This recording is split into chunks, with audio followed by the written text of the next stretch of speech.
Terima kasih. Assalamualaikum warahmatullahi wabarakatuh. Waalaikumsalam warahmatullahi wabarakatuh. Saya Bu Ninu dari Kabupaten Magetan yang berenam tadi, Bapak. Betul. Kembali ke lembu, sapi. Ke sapi, baik. Pertanyaan saya, untuk komposisi jerami dengan garam, itu apakah ada aturannya, trik tersendiri ya? Baik. Itu saja Bapak, terima kasih. Terima kasih. Kalau pertanyaan mudah-mudah gini enak Bu saya jawabnya ini. Begini, jerami baru panen, basah atau kering? Kalau jerami itu basah, supaya tidak ada jamur, perlu diawetkan. Betul atau tidak? Yang paling bahaya dari barang yang basah adalah busuk. Orang tua kita dulu, ketika dia dapat jerami, yang dia lakukan bukan langsung disimpan, tapi dijemur. Betul? Setelah dijemur, kering, baru dibentuk rumah-rumah itu. Nah, masalahnya satu, ternyata teori itu kurang bagus untuk pertumbuhan sapi. Yang kita butuhkan, sapi itu kepingin makan bisa bunyi gitu. Seperti makan roti tawar. Berarti dia butuh busuk, tetapi aman. Salah satu pengawet makanan itu ada berapa macam Bapak Ibu? Ada 3, nomor 1 apa? Asin dulu deh. Nomor 2 apa? Manis. Nomor 3 asem. Nah, fermentasi biasa buat silase itu adalah manis dan asam. Terus yang berikutnya lagi ini tidak boleh dicampur. Si pengawetan berikutnya adalah pengawetan asin. Pengawetan asin itu tujuannya apa? Jamur tidak tumbuh. Berapa banyak komposisinya? Begini ceritanya. Dalam 1 truk jerami, kita hanya membutuhkan maksimal 10 kilo. Garam sendiri bagi ternak Bapak Ibu itu bahaya.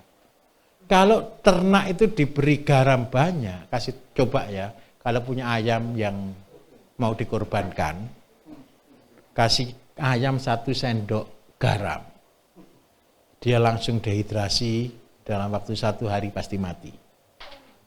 Karena apa? Ketika ayam itu konsumsi garam, dia pasti hipertensi. Setelah hipertensi bisa stroke. Habis gitu mati. Kenapa kok begitu? Begitu kena garam, airnya semua dia pakai untuk netralkan garam, sehingga dia hipertensi. Jadi semua ternak itu tidak boleh makan garam banyak-banyak, termasuk sapi. Karena itu memberi makan sapi, memberi minum sekambing boleh pakai garam. 1 genggam untuk 1 ekor sapi sehari. Jangan 1 kilo. Ada orang bilang, wah sapi itu kalau diberi air asin minumnya banyak, betul atau tidak? Tahu kenapa kok dia minum banyak kalau diberi asin? Bukan karena dia asin, dia butuh air yang banyak, betul enggak?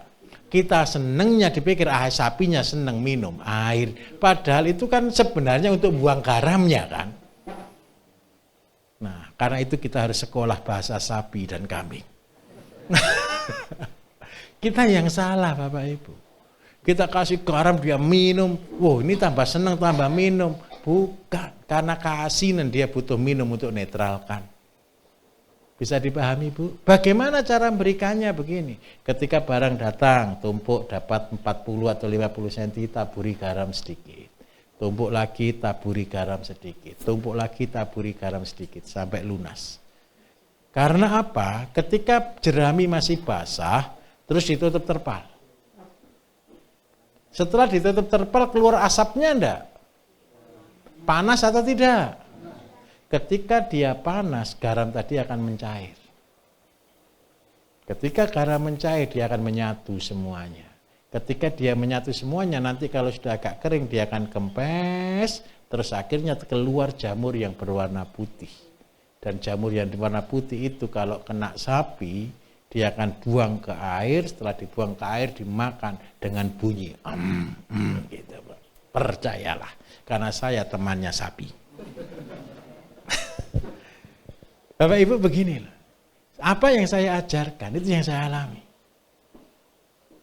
Saya tahu semua kebiasaannya ayam, kambing, sapi. Karena apa? Kantor saya pernah 3 tahun di depannya kandang kambing dan kandang sapi dan kandang ayam. Bayangkan saya punya kursi, ini meja saya kerja, depannya ini ayam, kambing, dan sapi. 3 tahun, masa enggak hafal? Semua tamu saya, ketemu saya di mana? Di kandang sapi. Loh, enak kan? Saya pernah ketemu 1 orang, tamu bukan 1 orang, 3 orang, dari Amerika. Saya temuinya di mana? Di kandang sapi, minum kopi sama-sama di kandang sapi.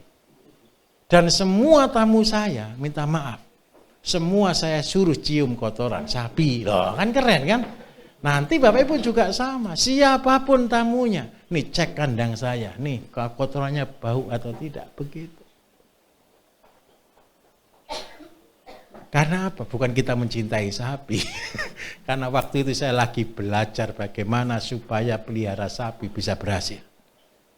Kenapa saya harus ngotot seperti itu? Kalau kelas saya yang ngajar pertanian, ngitung itu sudah rugi. Bapak-bapaknya Bapak Ibu, dulu ternak sapi itu kan tidak pernah dihitung. Kena anak-anak muda, dihitung atau tidak kira-kira? Kalau sudah tahu rugi, dilakukan atau tidak? Nggak mau, pasti bilang, lah wong kita ini isok berhitung kok ini dibodohi sama sapi kan gitu. Lah kalau kita tidak mau ternak sapi, sedangkan di luar negeri sana ternak sapi itu mudah, kita masa jadi pengimpor terus? Saya enggak setuju. Kita ternak sapi supaya kita bisa produksi pupuk, dan sapinya harus kita hilangkan fungsinya. Sapi biar kita punya sapi tambah lama tambah banyak, seperti di zamannya nabi-nabi, gitu loh Bapak Ibu. Punya sapi berapa? 1000 gitu. Oh enggak banyak, oh cuman 1000 kok gitu loh.